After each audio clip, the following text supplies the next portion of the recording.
국회 대정부 질문 마지막 날 역시 핵심 쟁점은 추미애 법무부 장관 아들의 군 휴가 특혜 의혹이었습니다. 야당은 나흘째 집요한 추궁을 이어갔고 추 장관은 더 적극적으로 반박했습니다. 김민주 기자입니다. 야당은 시작부터 거세게 몰아붙였습니다. 부모님이 국방부에 민원을 넣었다라고 하는 아드님의 이야기, 현재로서는 좀 이해하기 힘든 면담 기록이 아닌가 하는. 추미애 장관은 대정부 질문 첫날과는 다르게 입장을 명확히 했습니다. 저는 민원을 넣은 바가 없고요.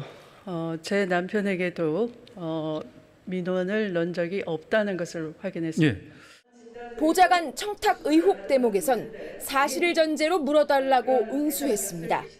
보좌관이 검찰 수사 결과 직계 부정청탁법이 되어서 사법 처벌을 받게 된다면 책임지시겠습니까? 가정을 전제로 해서 의원님께서 자꾸 국민 여론을 만들어 가시는데 그 자체도 이 대정부 질의와는 상관이 없지 않겠습니까? 딸이 운영하던 식당에서 250만 원 정치 자금을 썼다는 의혹 제기에는 신경전도 오갔습니다. 이것이야말로 정치자금법 위반 문제일 뿐 아니라 일감 몰아주기, 가족들한테 매출 올려주기. 그걸 딸 가게라고 해서 제가 공짜로 먹을 수는 없는 거죠. 정치자금법을 위반하거나 하는 그런 일은 없고요. 정부와 여당은 제기된 의혹 대부분이 거짓으로 드러났다고 거듭 선을 그었습니다. 검찰에 안 넘어갔으면 모르겠는데 야당의 고발에 의해서 수사가 본격적으로 진행이 되고 있기 때문에 우리 국민 걱정하고 민생 걱정하는 그런 국회가 됐으면 좋겠습니다. 네. OBS 뉴스 김민주입니다. 서울 동부지검이 추미애 법무부 장관 아들의 군 휴가 특혜 의혹 수사에 뒤늦게 속도를 내는 가운데 압수수색으로 확보한 민원실 녹취 파일 분석과 추 장관의 소환 여부에 관심이 쏠리고 있습니다. 계속해서 김아희 기자입니다.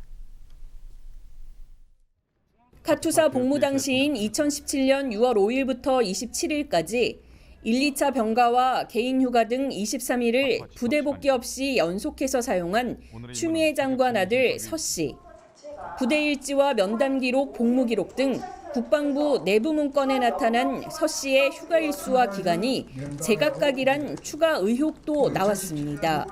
왜 착오가 있었고 조치가 미흡했는지에 대해서는 검찰 수사를 통해서 확인돼야 될 사항이라고 그렇게 생각이 됩니다. 앞서 수사 착수 8개월 만에 국방부를 압수수색한 서울 동부지검은 관련 의혹도 들여다볼 것으로 보입니다.